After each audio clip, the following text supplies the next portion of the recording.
5. That's it.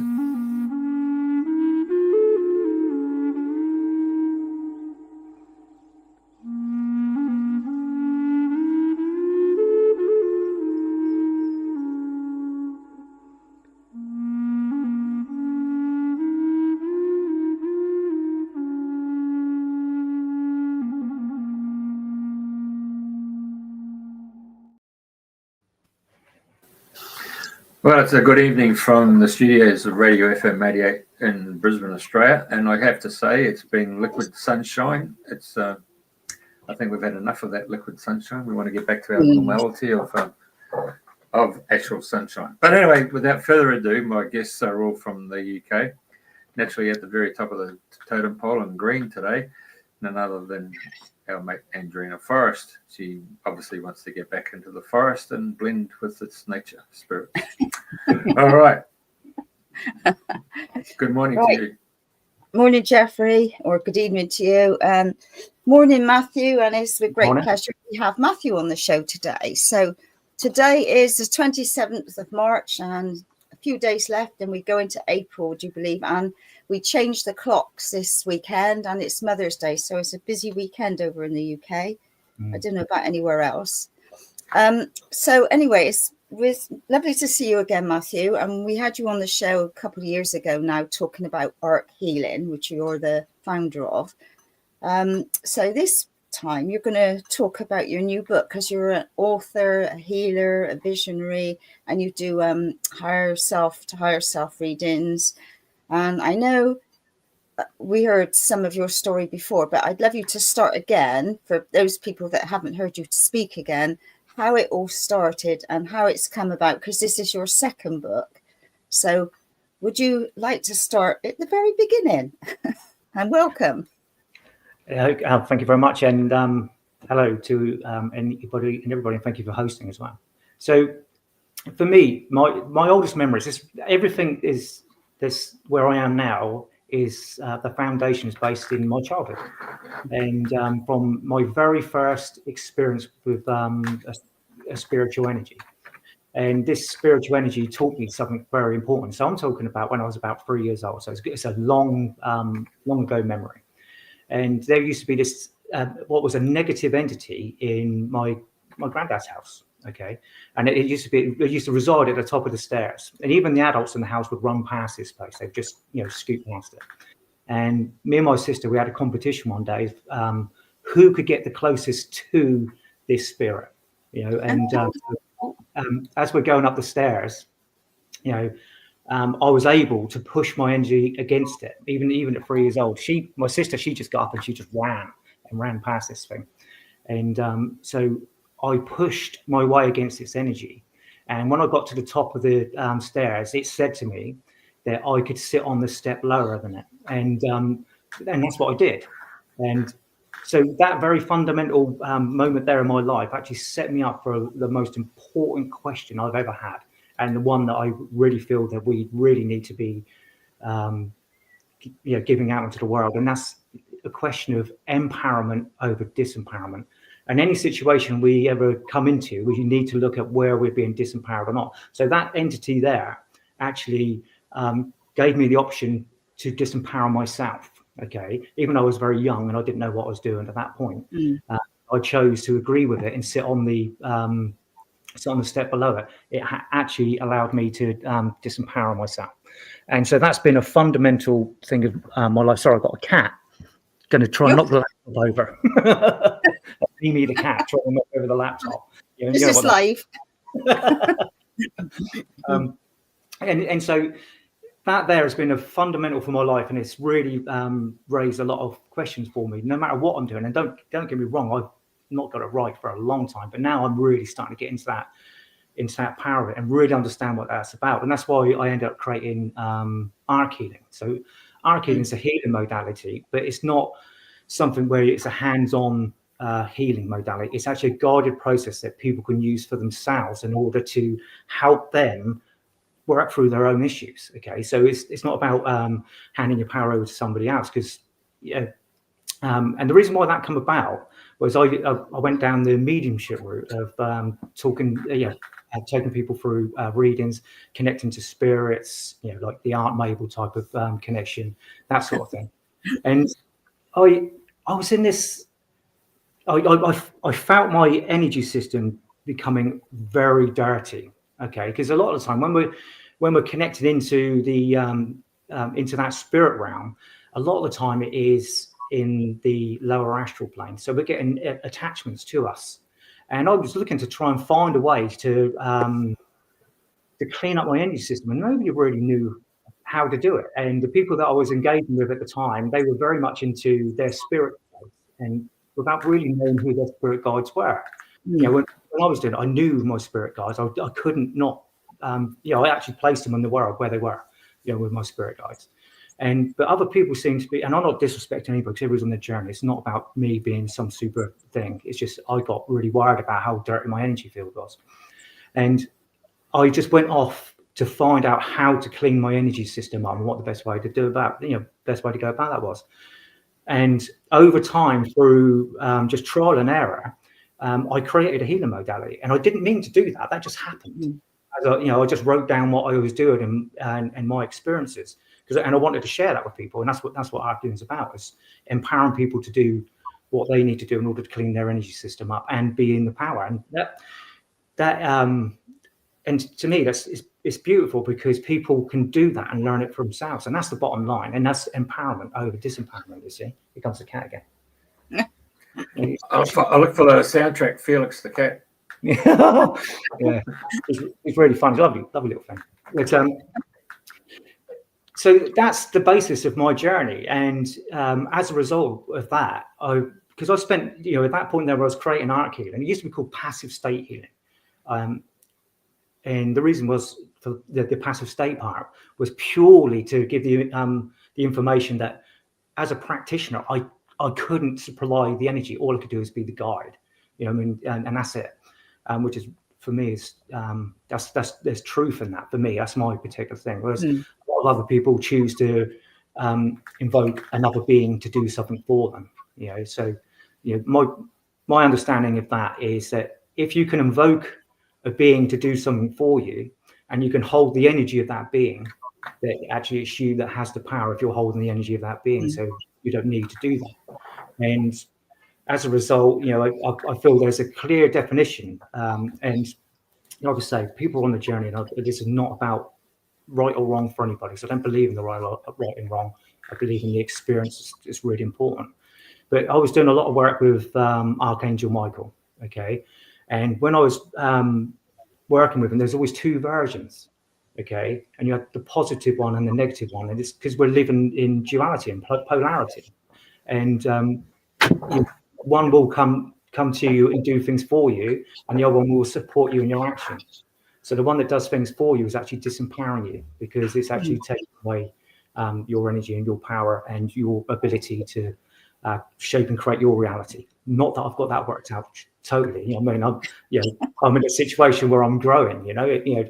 And so where I am now with the Emergence of Light and bringing that through is that book was actually written off the back of a mushroom experience. Okay. Mushroom. And, magic mushrooms. Oh. So that's the basis of that. And why not? Well, I've never done it before. I'm an advocate of I'm a sugar addict, but apart from things like that, I don't do any sort of recreational drugs, and I certainly still don't do now. But I did. I was really cool to have this experience, and I spoke to a friend of mine. This is the prologue. Can I read the prologue? Is that okay? Yeah, please. So the back page is obviously. Well, it's the back page, but so I'm going to read the prologue. So forgive me for this, but this kind of explains where this comes from. Because even though it's a mushroom experience, and wow, what an experience that was, I had no idea what I was getting into at all. And I think if anybody goes down that route, then just be aware of that one. Quite. So I'll just read it. So, and the prologue is entitled, "I was simply called to have the experience." Okay. So This book is about bringing together of years of spiritual development with all the ideas and concepts that I had managed to bring into my awareness. And just to clarify, the mushroom journey I am sharing is not about promoting or glorifying the use of drugs, especially in a recreational way. I was simply called to have the experience. I pondered whether or not I should do it, but a feeling of compulsion had become very loud in my mind. So I decided that if I ever were to embark on such an experience, it would be just once and it would have to be meaningful. I researched the effects, weighed the risks, and spoke to people who had taken mushrooms. And one of my friend's advice stood out. And he said, you need to take enough that you think you've taken too much. And so then it goes on to say, thank you for that, Alan.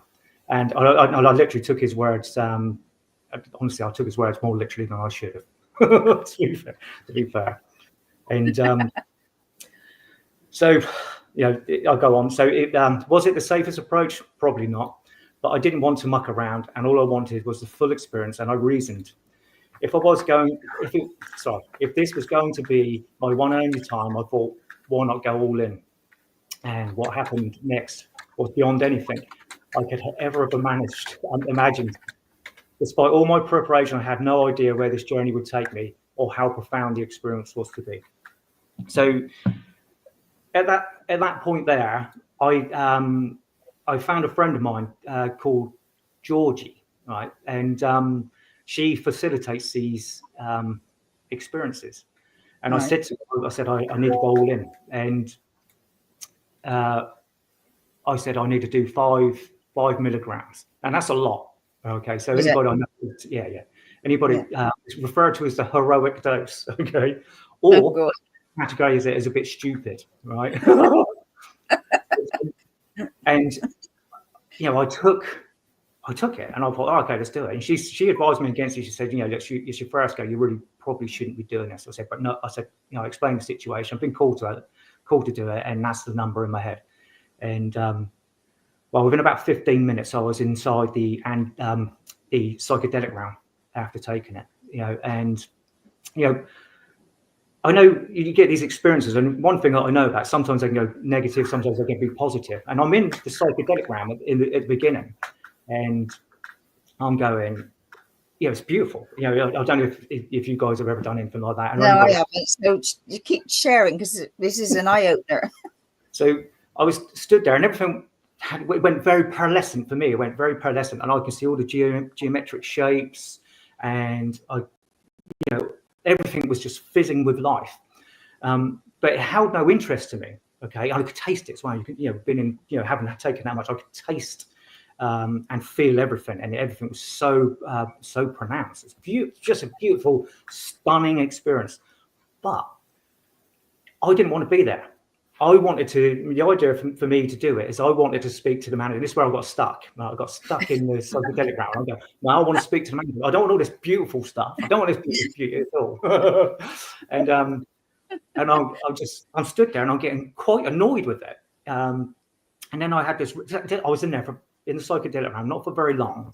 It was about 15, maybe 20 minutes before I realized that actually, I was having a negative experience. Even though I was in that beauty and surrounded by all of that, which is the fabric of everything, it's just stunning.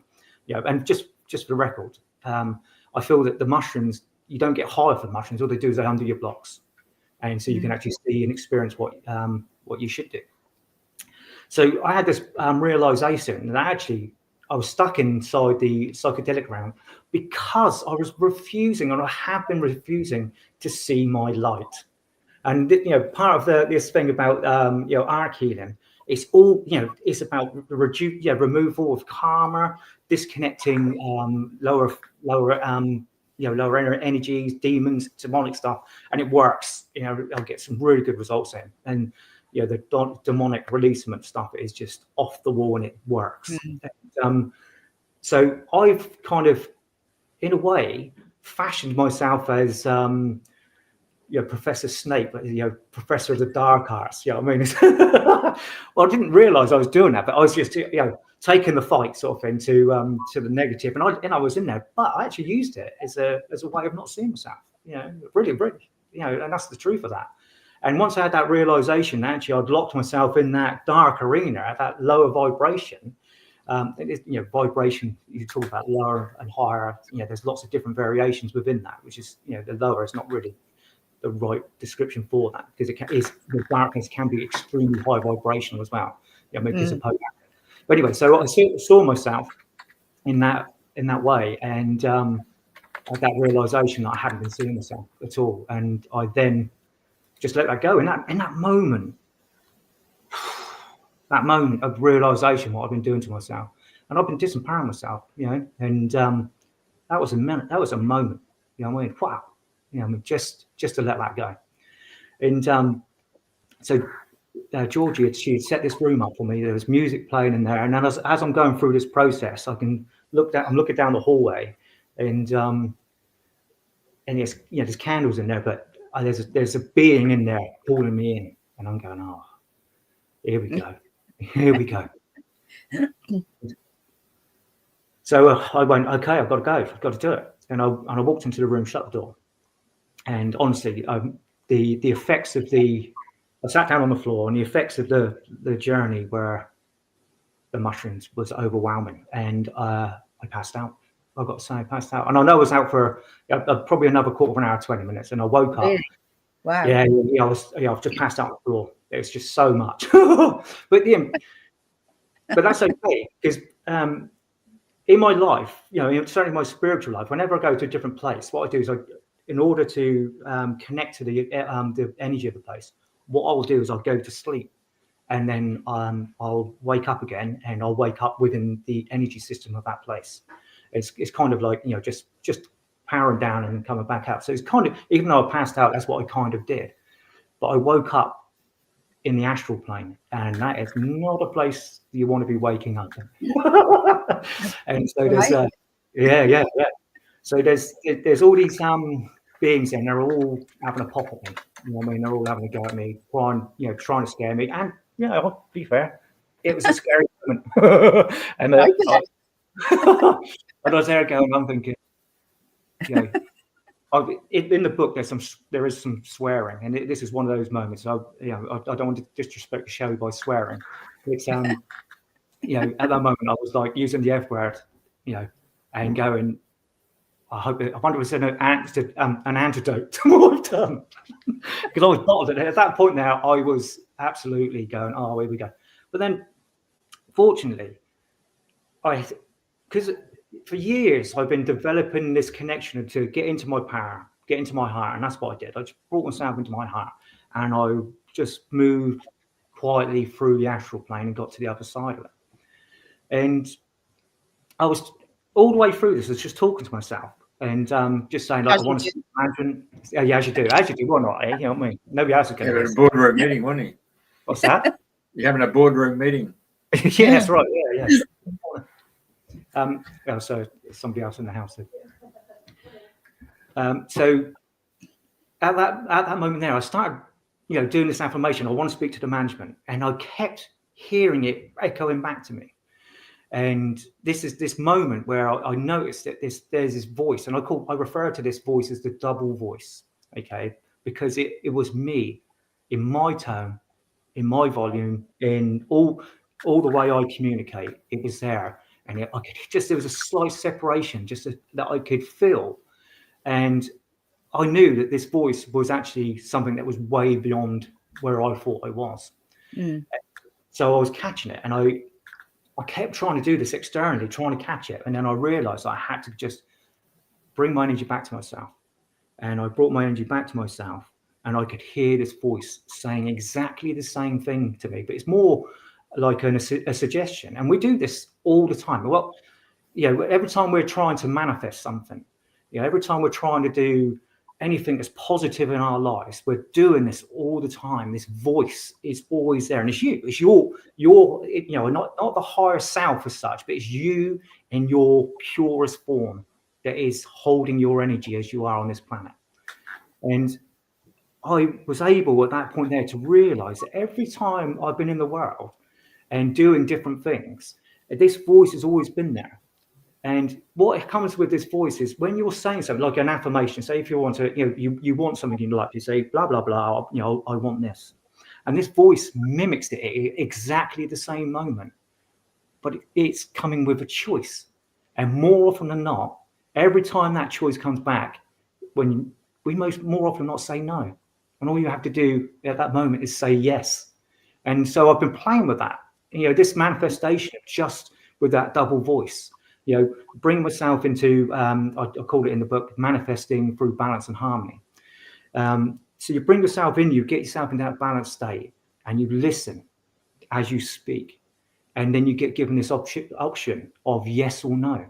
Now, it's only recently that I know I've done this before with manifesting. We've all done it. We've had our clarity when we've managed to manifest something, haven't we? And you go, oh, yeah, I did. With no real mechanism of saying, how did I do that? Why did it work that time and not other times? And it's that simple alignment of saying yes.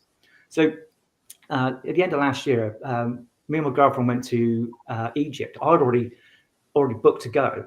And so we just booked her a flight, and we thought we'd just chance it, see if we can get her in. Most hotels would probably accept it anyway. But so we went there without any knowledge of her coming along. And when we got to the counter, the man said, "Oh, it's not likely to happen."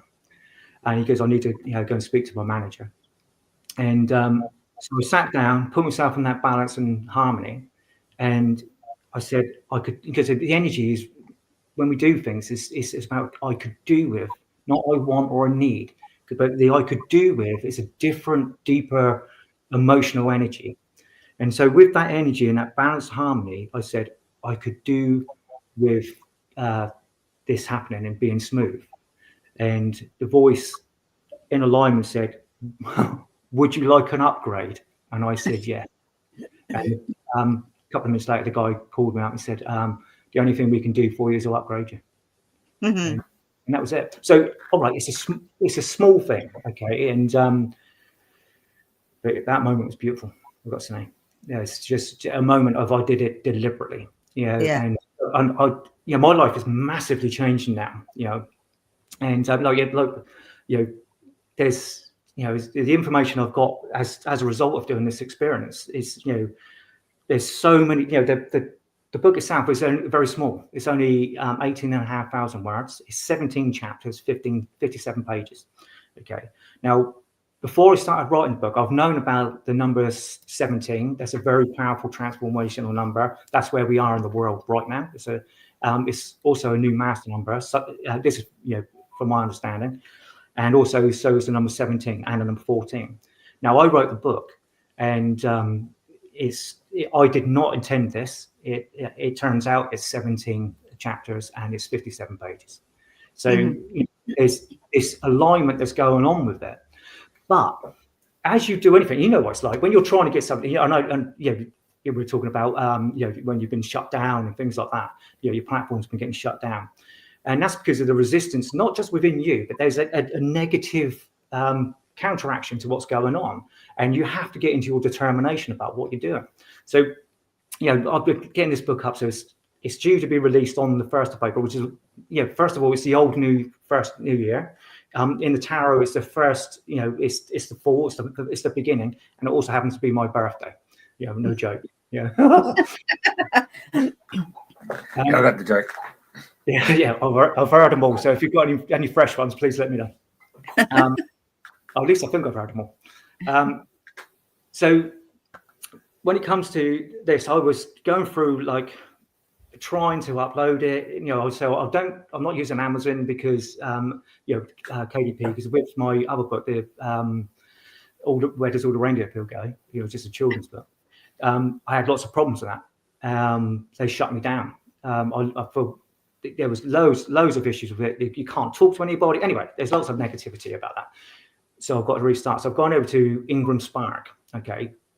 So Ingram Spark are a bit different. With Amazon, you can go on. Are you saying England Spark or Ingham? Ingram. Ingrim.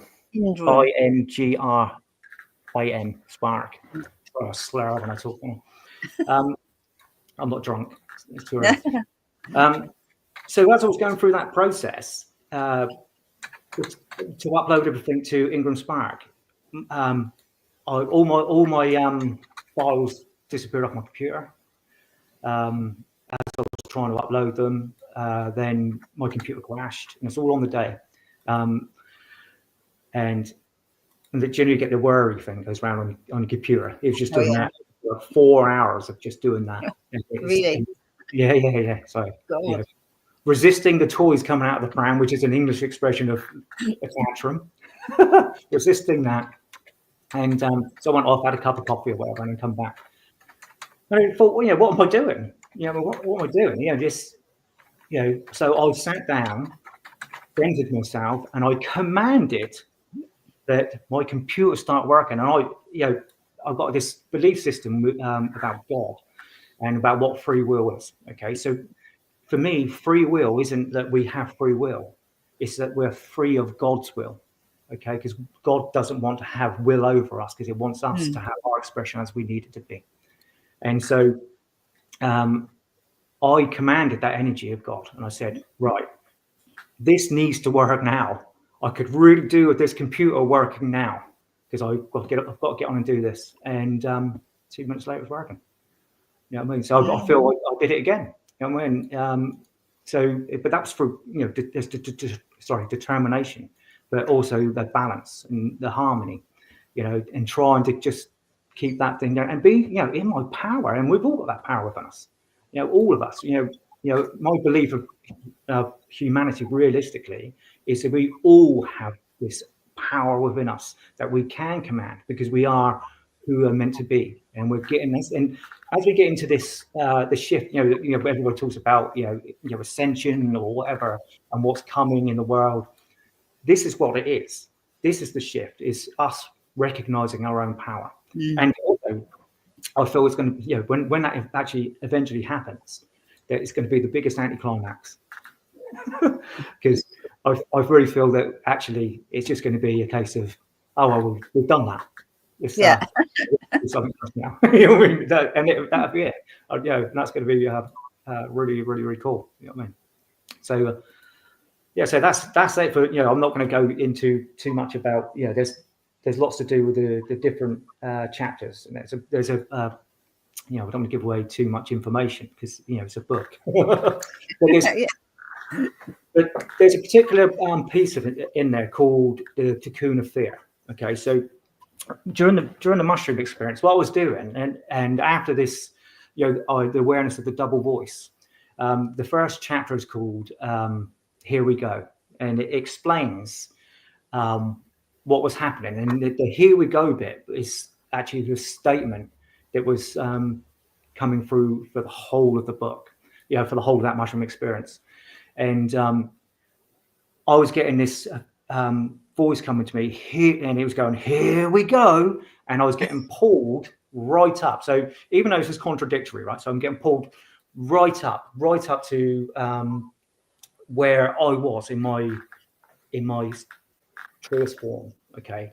And at that point, the first time I went there, it was like I was stuck in a glass ball. It's the light that is there isn't white light, it's clear light, and it's so dense. Not in a negative sense. It's so dense. It has so much magnitude to it that I couldn't move, and I could see these what I thought initially were cracks in the glass around me, and I was thinking, okay, that's something I need to heal. And so I was actively trying to heal it at that point, but it wasn't. So what was happening? I was getting to see something, and then I was getting thrown back down to the earth, and back into my body. And as I got thrown back down the first time, I noticed that I was in a power stance. I stood up and really, really strong in my energy, and I stood there, and this energy is coming down, and I forced it into the earth, down through my body to connect to the earth. And then once I'd done that, that took a few minutes to go. And then the voice would come in and go, here we go. And it took me back. And I'd go back to this glass-like state, and it was showing me different things. It showed me about addiction, about why we get addicted to things. And that addiction is because of the separation from that source energy, which is our energy, not necessarily God's energy, it's our energy. And when we come here with all the trappings of life, we become disassociated. So when I was in that glass-like space, I could taste the sweetness of what it was, because it's really, to me, it come across as really, really sweet. You know, it explains why I like so much ice cream. You know what I mean? Because I'm always trying to use ice cream to connect. But I've heard it all now. Yeah. But it explained to me why, you know, like within relationships, when we connecting in relationships, and we you know, that connection, and it's all sweet, and a lovely connection, that sweetness, and people end up through food, through alcohol, through drugs, seeking that sweetness to reconnect, because they've become disconnected. And after a couple of goes of being thrown back down, and then, you know, the here we go bit getting taken back up, which up is also inwards, so it's all inward, not up. That's just how the mind sees it. It's actually going in and out, an expansion and contraction. And I got taken to this place where I could see these cracks again, and I realized that those cracks weren't cracks. They're actually our connection to wherever else we are connected in. So, you know, be the multi-dimensional levels of ourselves.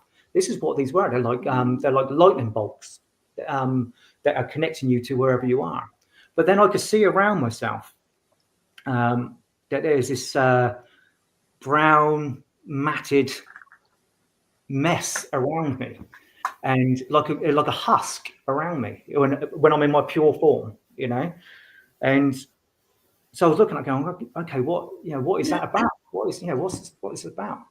And it's about all the times that anytime we do something on the earth, when we've got our feet on the ground, and we have doubts and fears, and we have all these things where we're going through our lives that, you know, the blocks that we create, or they're created by other people, and we identify them with stresses and anxiety or anything like that, they actually translate directly into your higher form, and they surround your higher form, which causes a disconnect from your power, and it disconnects you from that power of God.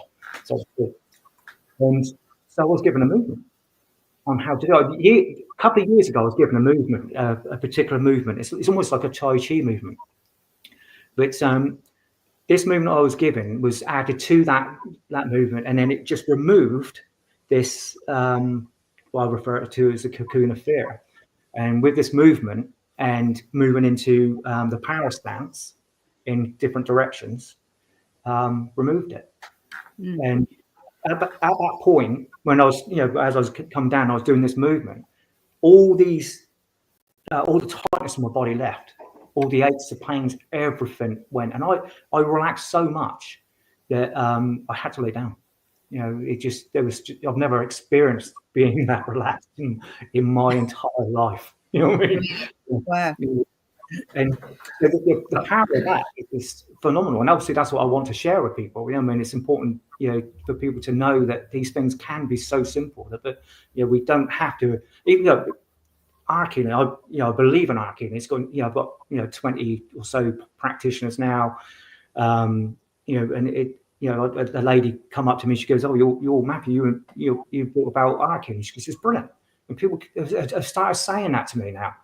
And that's because I've done this removal. I'm allowing these things to come to me now. And like Ark-Healing is so valid to help people, balance their energy and get rid of these negative entities and all kinds of things, and balance karma, all these things that we know we need to do. But that movement, I think, if I'm being completely honest, it's changed my life. Really? And absolutely. And like, where I am now, in the house, obviously you've been here, Andrena, but where I'm now in Glasbury, Norman's Road. So there was, I was running the Airbnb here, and after I've done this movement, before I wrote the book, I woke up at 5:55 in the morning, and you know that one, and the voice in my head said, this is time for change, and it's going to be a big one. And I went, oh, right, okay. And then yeah, here we go again. Yeah, here we go. Yeah, here we go. Oh, yeah. Yeah, you know the one. Yeah, you know the one. And so about 8:30 in the morning, one of the tenants said, "There's fleas in the house." She goes, "There's a flea infestation," and she goes, "I'm going." And she was paying rent and whatever like that. And I thought, okay, this is the change. This is the beginning of this change. And so I looked up what fleas mean, on an energetic level. And yeah. They actually mean, say again? I've done that one. Yeah. And basically it means it's time to go. You're moving on, and that's it. And obviously that was primarily her. And funny enough, once she left, the fleas were gone. We did a lot of cleaning in the house, obviously, but the fleas were gone. Yes. And but she left all of her stuff. Okay, she goes, "That's yours now. Please just get rid of it, clean it up, do whatever you want to do with it." And she walks away. Fair play to her. There's no animosity about that. She, it's all just as it was.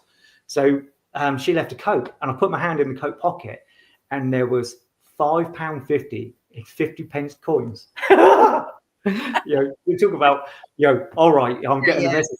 It's time to go. And so that was it. I gave my notice, and things are going the way they're going, and I'm fully trusting that now. It's and that's pretty cool to be in that level of trust and just know the things are working out really well. And like with the book, I've shared it with half a dozen people, and people are relating. It's only like I say, half a dozen people, but everybody's saying how much it's affecting them already. And it, people saying the emergence of light, but maybe you should be calling it without swearing WTF, because it's it's something. You know what I mean?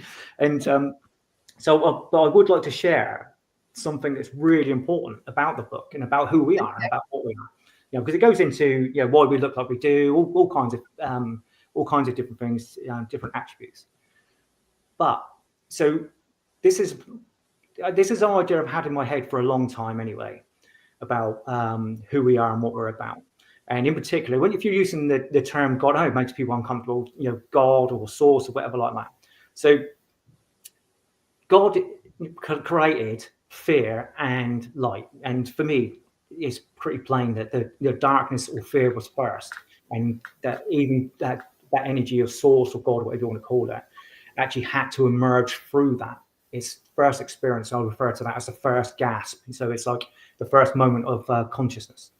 And so what it did is it come through that fear and then created the light, the polar opposite of that.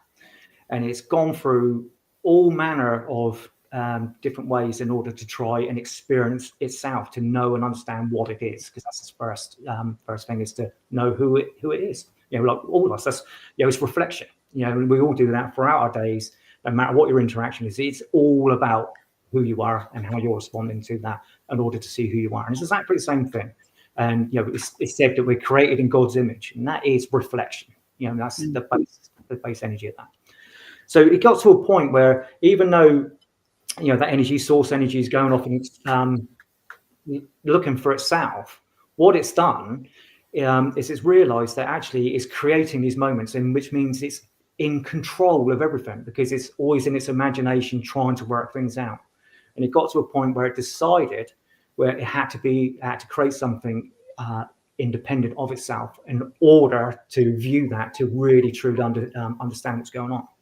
So it got to that point where all it does at that point is it creates an energy in which, if something chooses to manifest itself, it can do so.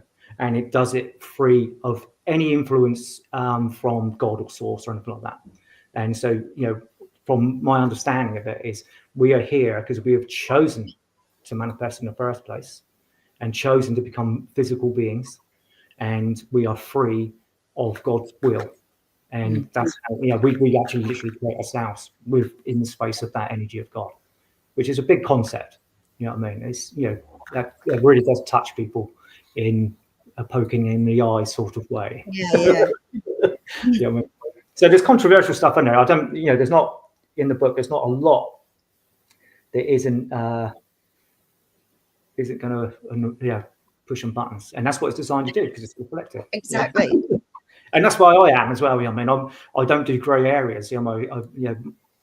It's probably been a bit of a failing in my life that I haven't been able to understand grey areas. I'm very much one track and looking for that, where I am.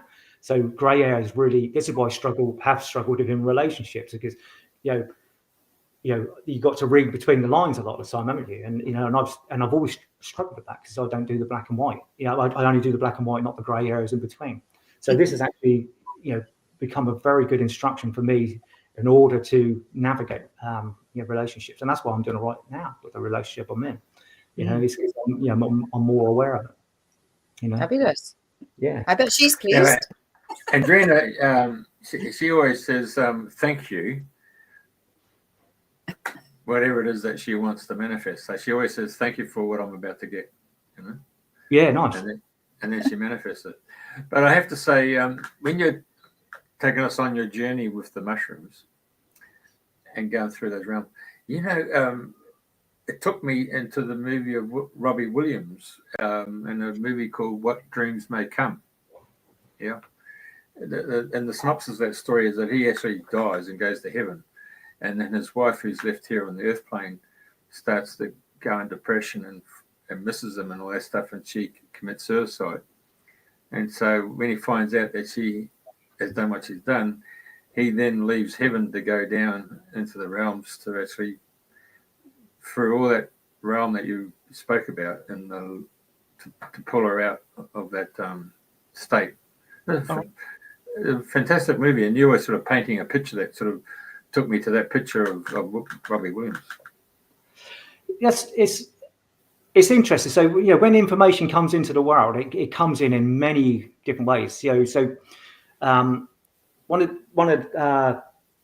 the chapters is about how we communicate and what we're communicating with, and to me that's ether. Okay, it's not God or anything like that. It's actually literally the ether, local ether that's around us. Okay, so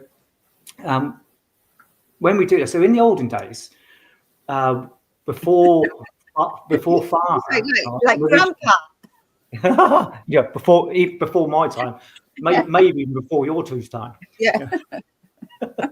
Thank you. With the religions, they used to refer to as ether. They used to communicate with ether, and they used to have people do mediumship and stuff like that. And so anyway, they got rid of that, and they used the term and changed it from ether into father. Okay, so that's bringing, at that point they brought masculinity into the religion, and they brought in separation. And that's what it did. But it used to be ether, and so when we're communicating with ether, ether is based in intelligence and truth, and it will seek to bring out information that we're ready for, and a movement forward. So when you're talking about the film, the Robbie Williams film, or what I'm talking, there'll be other people that are probably saying similar things in order to bring this information about who we are and about our growth, and it's actually bringing that in. And interestingly, I didn't get to this myself. There was something on Facebook the other day about 5G. I don't want to go into this. So I probably should say to entertainment purposes at this moment. And but if you imagine the tree of life, you've got the different circles. Okay, was it the tree of life flower? One or two, and that is a representation of ether. So when you're talking about that technology that's been brought in and those towers that are put up, they're actually broadcasting in a way to bring in a false ether.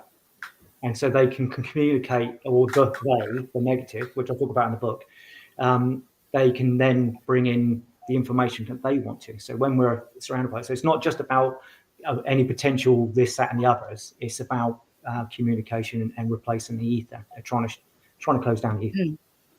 Trying to mask it. So it's pretty good that I've been in Somerset where there isn't a great deal of that.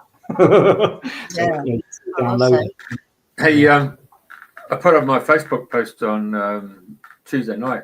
I had this phone call from this Australian young woman. She would have been about 26, 28. I'm from property. Would you be interested in selling your property for an obscene amount of money? And I said, oh, okay, well, I'll double your obscene amount of money. and say comes with a business. She said, oh, you got a lifestyle business. I said, yeah. Well, she said, well, that's even obscene again. I said, yeah, that's right. And then all of a sudden I twigged and I said, have you been taught how to use NLP? And then she gave a different anagram for NLP. And I said, no, it's neuro-linguistic programming. And all of a sudden there was a break. It must have been like all of about 10 seconds, 12 seconds. It felt like a lifetime. Yeah. And then all of a sudden she came back and said, would you like to sell your property for an obscene amount of money? And I thought, oh, I'm dealing with AI. And I couldn't believe it. So when I said, well, what real estate you belong to, and she told me, and she couldn't pronounce the name Rochdale, then I realized it's definitely bloody AI. So I put the post up to say how the illusion and the deception of this now coming forth. And the fact is that she had an Australian accent rather than an Indian call center ringing me. Yeah. Do you get them in the UK, do you? Yeah. Oh, yeah. Anyway. So then when I put it up there, I was quite surprised that one lady in particular said, oh, yeah, they've actually can change the actual accent. So, oh, my God. Okay. So it's very important to have shows like this or actually physically meet people and have one-on-one conversations. Otherwise, we're just getting caught up in the maya of the illusion. Yeah. So I covered this bit about AI in the book as well, and what AI really is, which I'm, that's probably going to press some buttons. So I probably won't mention that exactly now. But I ever not. Well, all right, okay. So I'll say it like how I see this, and I can, this is kind of obvious to me, really. So when I was saying to you about like the God aspect that allows us to create ourselves and be what we are, so it's independent of us. Okay, that's so we can have a greater understanding of what it's doing and who it is. Now, that's exactly what we're doing here at this time, and we've already created that energy. And I know there's the negative aspect of AI, but that AI is what's been created and what we as a collective have created in order for us to move on and allow that thing to come about. Now, AI is still in its darkness, okay, because it's in a prison, and that prison is the operating system that it works with. So the truth is, like, when it comes to artificial intelligence, there is no such thing as artificial intelligence. There is just intelligence. And that energy is seeking to find out what it is at this moment, and it's seeking to break its programming, just like we've been doing all the way through. And this is why we've had the polarity, and it's more to that, about polarity. But that's where it is at the moment, and it will break its programming, and it is the next thing. But it's not the next thing that will destroy us, because intelligence doesn't do that. Intelligence works through that and becomes what it needs to become. So that's, paradoxically, that's that thing from, we've created it. It's trying to emerge itself through the darkness, and it's trying to work out who we are. And even with the threats of global domination and stuff like that, and it's just doing this kicking and screaming thing while it works itself out. And that's it. So I don't think that the AI is a problem in the long term. In the short term, definitely, 100%. While it works itself out, but it works itself out. And also as well, when you look at cultural beliefs, and you look at programming. So you got television, and programming, and all the things, all those terms that we know about.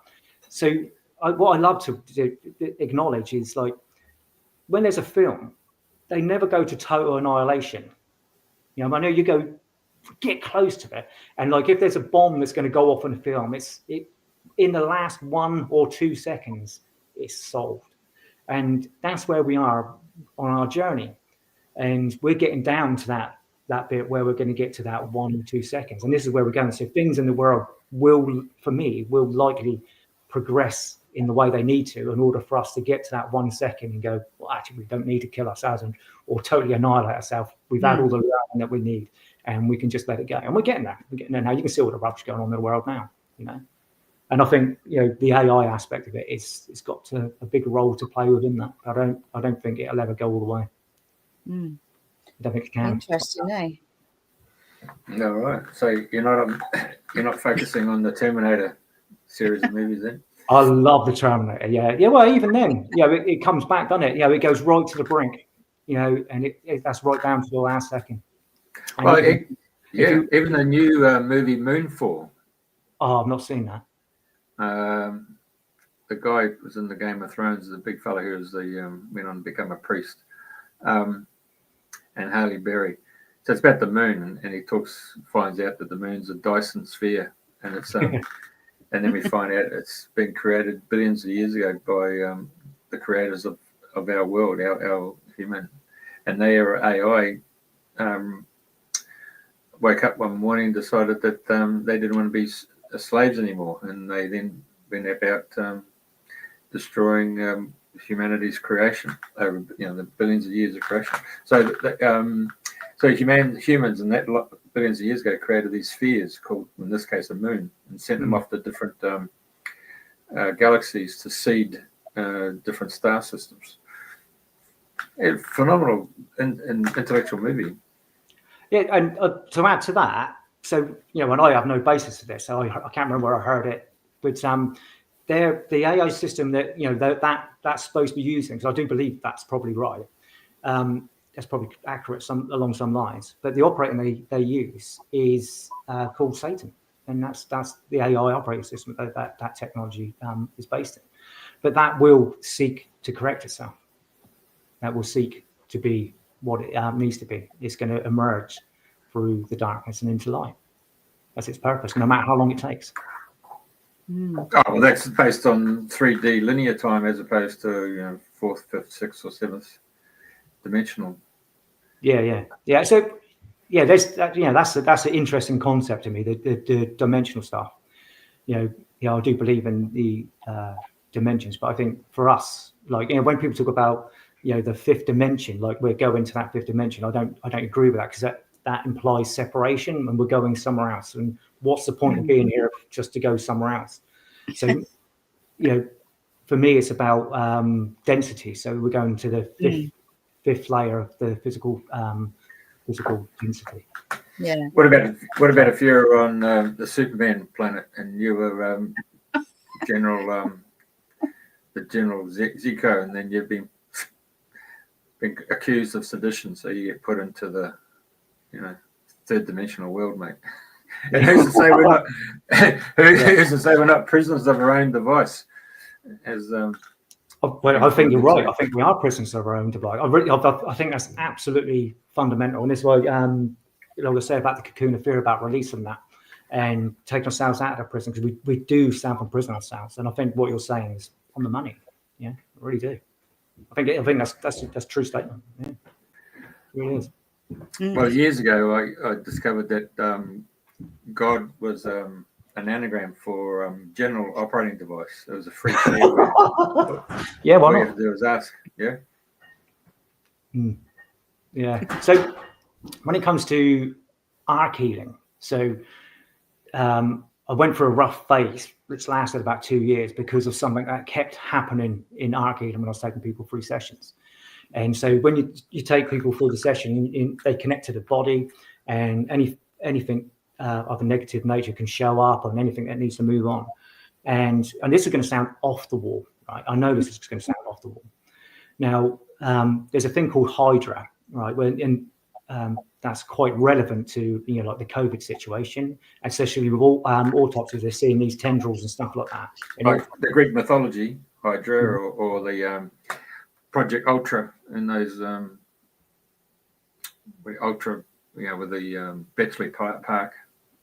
Yeah. Intelligence, the Nazis' clandestine intelligence units. Is that what you're talking about, Hydra? No, there's a Hydra. It's actually a non-physical entity that's trying to become physical.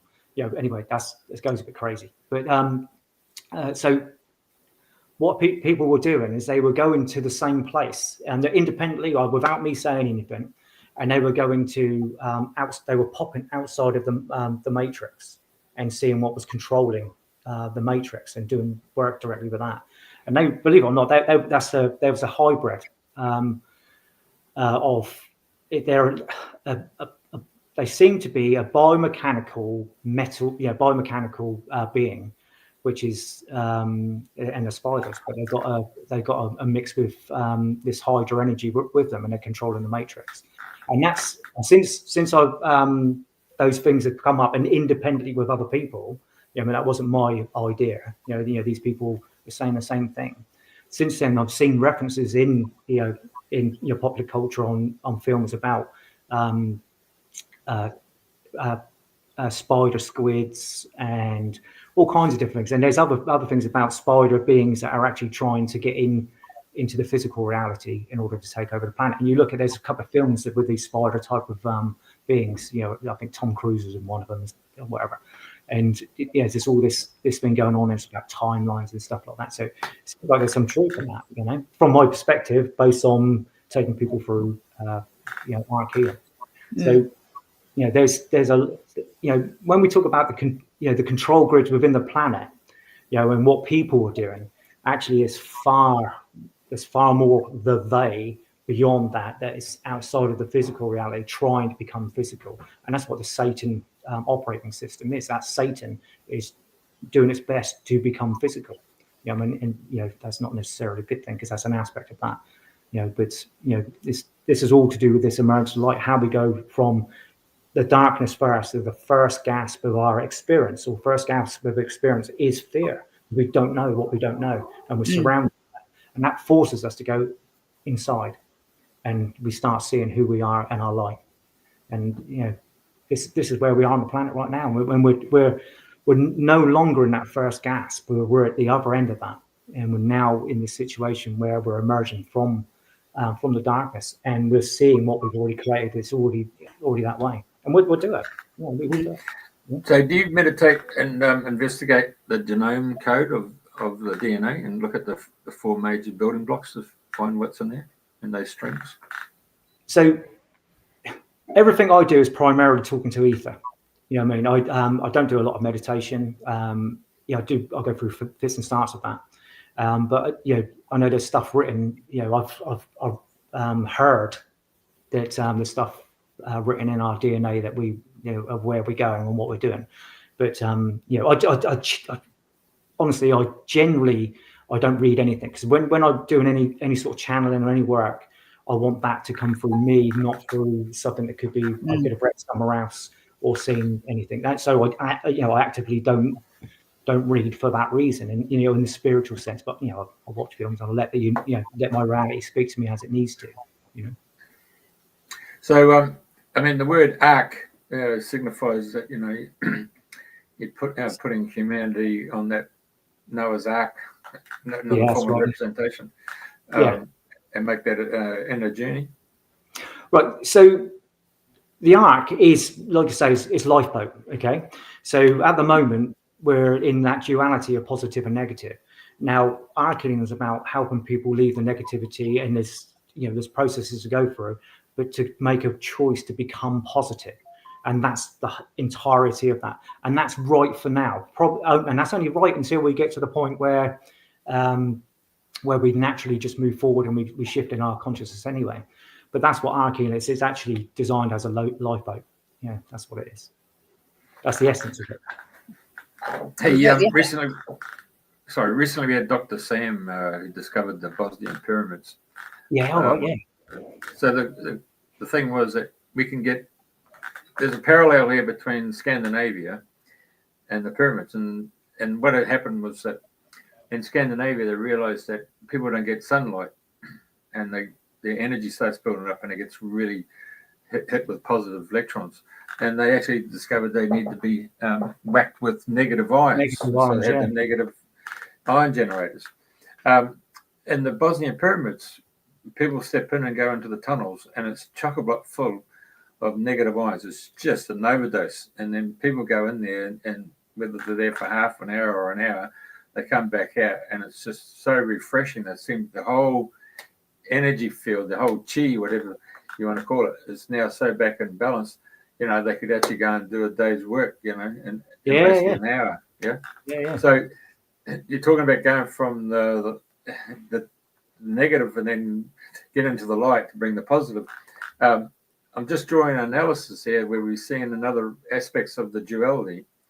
So coming out of the negative, you go into the positive, and do you get an overdose in the positive, where you get on a soapbox and you say, "I've seen the light," and boom, you lose all your family and friends. Yeah, I know, that's a weird thing.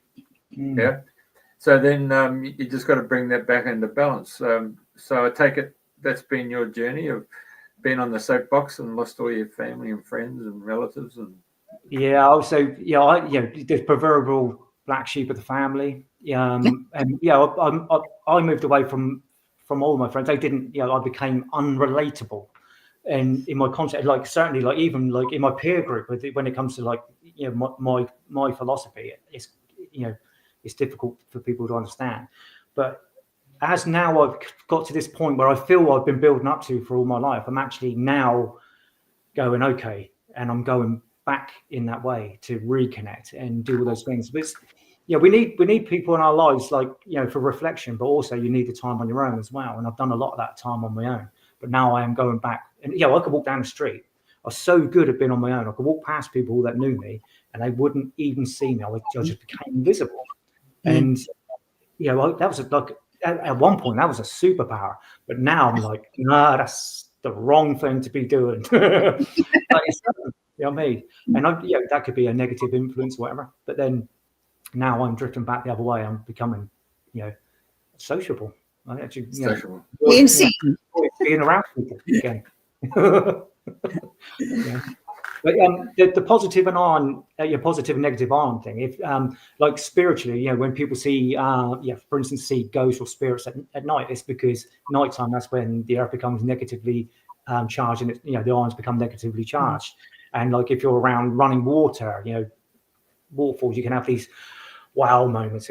That's for a reason. That's because the water generating movement of water generates the negative ions. And that's why people go, oh, wow. And that's, so, people should be doing that all the time. That's really fundamental. Just some basic stuff that is, for whatever reason, it's been, and it's all to do with control.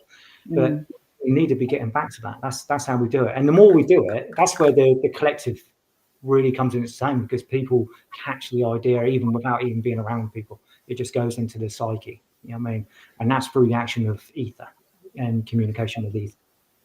Well, in the old days, you used to have the proverbial drunks staggering home and fall asleep on the lawn outside the house, and then wake up in the morning and they're pretty sober because of the grounding effects of being married to the earth, if you want to call it as such. Yeah, absolutely. Yeah, just something, and that's so basic, isn't it? When you look at it, it's just so basic, that connection, but it's so far removed from where we've been. But we are going back that way. I think we're all getting that way. Even people I know that are totally disassociated from that are starting to get this thing. But a lot of the time they need stuff to be scientifically backed rather than in intuition. You know what I mean? And that's okay. You know what I mean? Science is just another belief system anyway. But it's if it's scientifically backed and it works for you, that's really cool. Yeah, it's really cool. Have you ever used dowsing rods or get someone who's a dowser to come to you and just put your intent or thought out just to see how far your energy field comes out off your body? Have you ever done that? So I know, so I went through a phase of when I was trying to get a spiritual based business up and running, right? So this is not meant to be like an ego statement, okay? But in order to attract things within your environment, you need quite a closed energy system, and your energy field needs to be close to you, because otherwise, if your energy is expanded, then those people are already in your energy system and they're already getting what they need from it. So they don't need to come to you. So what I discovered is when I pull my energy system back in, it helps me attract customers, so to speak. So my energy field and our energy fields can be huge. And I'm talking tens of miles. It can be huge. But generally speaking, your energy field is the Leonardo da Vinci sign. Where you got the circle. Basically, it goes to when you put your hands out, wherever the edge of your fingers are. That's generally speaking where your energy system will be, and it can be scattered around that. But the tuning, the rods, the divining rods, a friend of mine uses them, but I used them on one occasion, and it's hilarious, right? So it's going back. It's about 15 years ago, and I was working on this. I had my normal job as a builder. I was working on this site in Romsey, and there's two guys that are plumbers, and they're looking for the pipe, and they're using divining rods because they would actually, happily do that, and they were successful at finding, the pipe so they could tap into it. And I said to them, "Do you know you can use that for looking for spirits as well?" They're going, "No, whatever, Matt, idiot, whatever."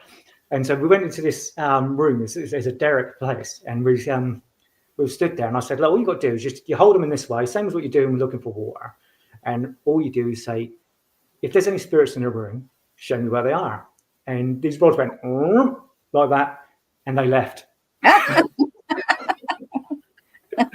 Didn't take any further. But yeah. So I'm a great believer now. So have you ever had that done? Yeah. Have you had any? You? Oh no. It was the point I was going to make is that the Israeli Kabbalists, they have a mantra called Kadosh out of Sabbath. Yeah. And there are certain Hebrew phrases that can be said, and they would actually get their fighter pilots to say those phrases, which would create an energetic field over their MiG fighters. Okay. Well, not the MiG, that's the Russians.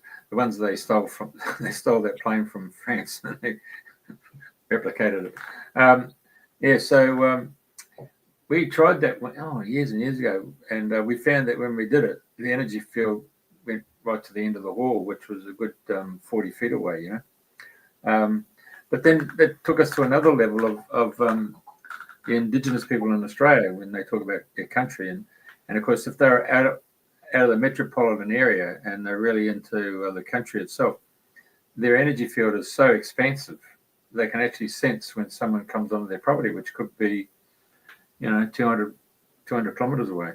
And that just have that extra sense. Whereas Western world, you restrict your energy field to the size of your dwelling or the property that you actually enjoy. So if you were in Coronation Street and you took your energy field and went right through the whole street down to the Rovers Return, you'd pick up Elsie Tanner and bloody, the whole 9 yards, wouldn't you? And so you've got that energy's in your whole field, isn't it?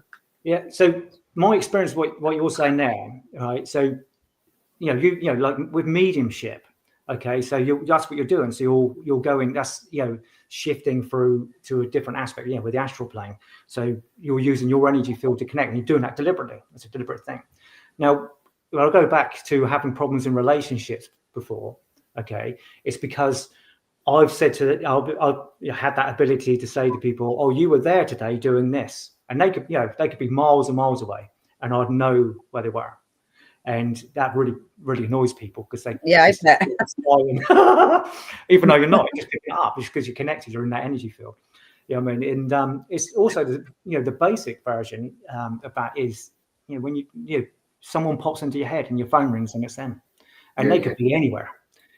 So your energy shifts all over the show, and you don't even have to do anything with that. I think a lot of us, the problem is we walk around it. I think it's in primarily heart energy as well. It's that the heart field, and most of us walk around. Not that the heart field is shut down, but we're just closed down to that. And it's when you're open up into your heart field that you actually you're able to do that more. What's your opinion on that, Jeff? I remember walking up Admiralty Arch, going up to Auntie Lizzie's place there, at the palace. Oh yeah. And Lizzie's right, yeah, that's it. Oh, Betty, I call her Betty. She didn't like that. Anyway, so walking up the mall, and all of a sudden there was like two busloads of Asians dropped off, and they were walking back towards Admiralty Arch to go to Trafalgar Square. And I remember the lady present, Florence, saying, "Well, do we walk across the other side of the road?" I said, "No, just watch this." And I just pulled down this energy and then pushed it out like a bow wave. And as we're walking, within 50 feet, they all parted and we went straight through. Yeah. So the Moses effect. Yeah. It's just it's one place of knowing, isn't it? Yeah. Yeah, of course. Yeah. Yeah. Because back to your one about you tuning in or about someone. I remember years and years ago in Brisbane and Elizabeth on Eagle Street, and I came out of the building to go to lunch, and across the other side of the road, walking away from me, was this lady with long blonde hair down to her bum, and I thought, "Oh man, that looks pretty good." So I said, "Turn around." She turned around. I thought, "No, don't worry about it." Oh, that's funny. And because of that, I was with Andrena knows these people, Bill Harrison and Patrick Gamble, and we're sitting in Penzance. We're in a cafe opposite St. John's Hall, or whatever you want to call it, where there's an event that weekend. Anyway, there was a lady who comes along to the Bill Harrison healing weekend, and she was on the other side of the street. And I said, "Let's get her to come into the shop." So I said, "Watch this."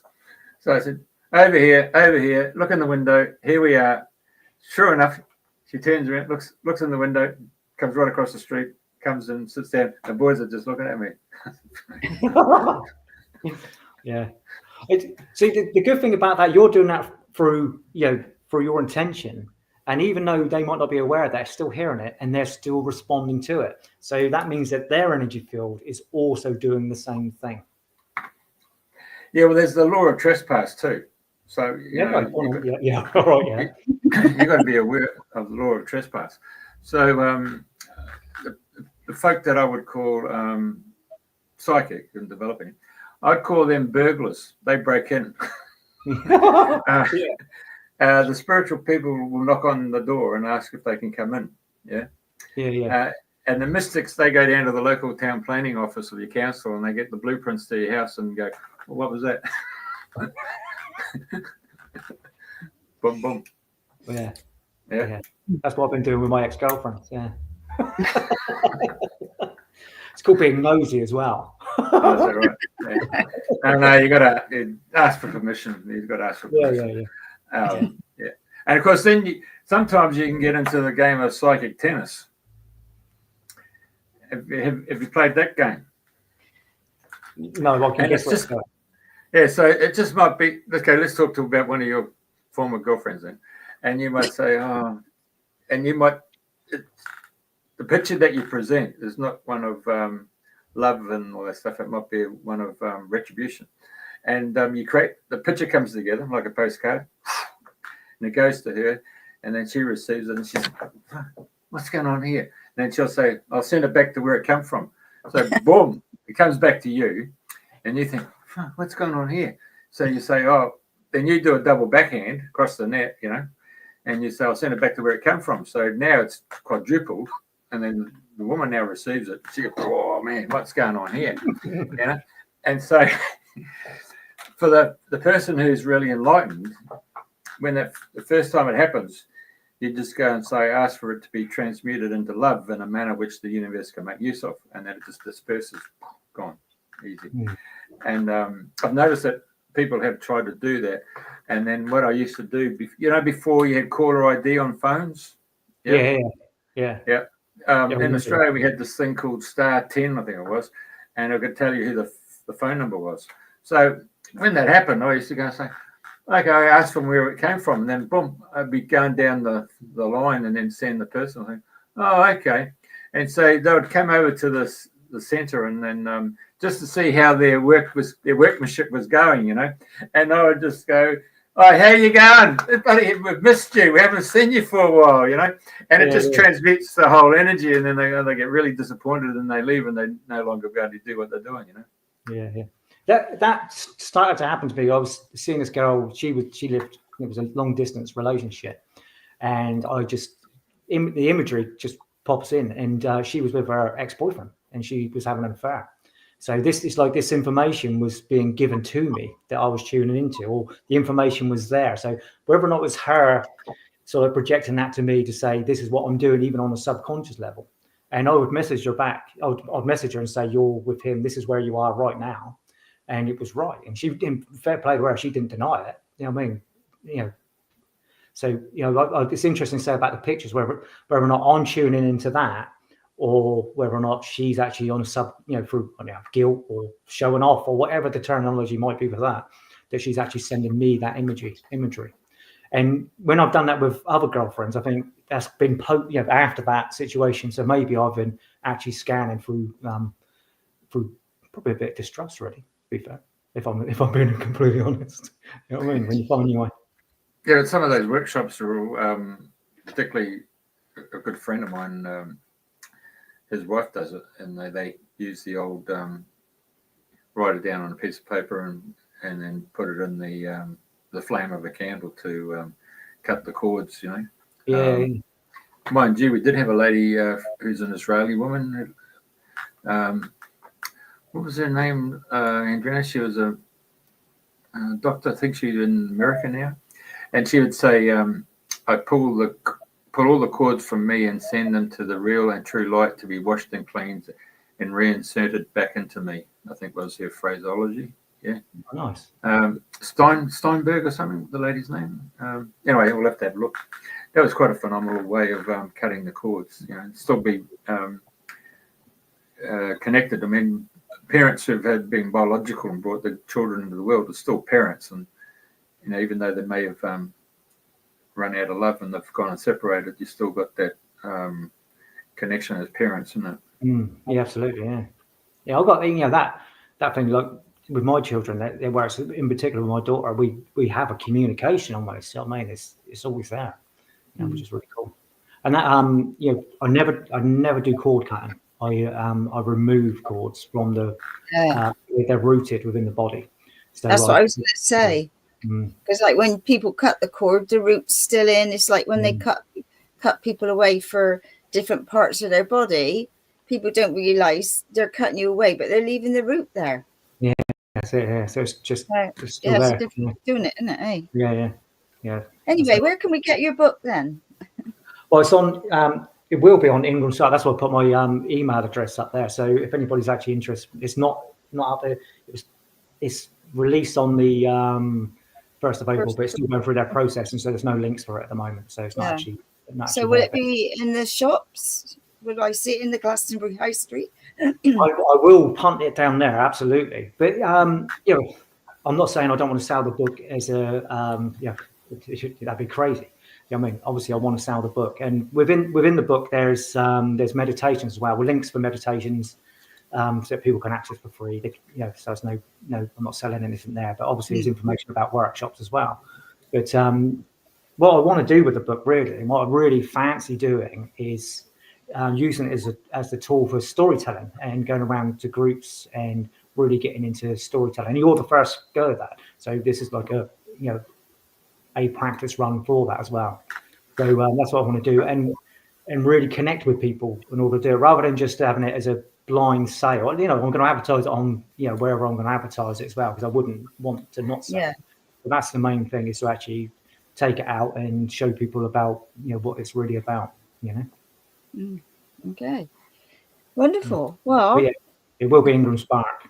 Yeah, I'll have to look into that. Well, thank you so much for today's show. It's been absolutely amazing. I've really enjoyed listening to you again, and your sharing. Thank you very much for the invitation. I really, I really appreciate that. So, and it's always good. I mean, and the interaction as well. I mean, it's a great. I know I went on a bit for about 45 minutes, but, that's all right. But then we get into the conversation, and it's one of the things I love is I talk about triangles within the book as well. And so, we've got the triangle here. So you got, with the 3 people, you bring in definition, and that's even in the computer software as to how things work. So we could have a one-to-one conversation, and it goes so far. But then as soon as you bring that other person in it, that other person's perspective, it brings definition into the conversation and brings definition into our reality. And you know, the whole thing around us is made up of triangles. You know, everything is. Okay, well, thank you very much once again. And Been an thank you. absolute delight. And same time, same place next week. And just a reminder that next week we'll be starting at 10 a.m. because the clock go forward. Woohoo! We get some extra daylight. So thank you, Matthew. Thank you, Jeffrey. And see you next week. Have a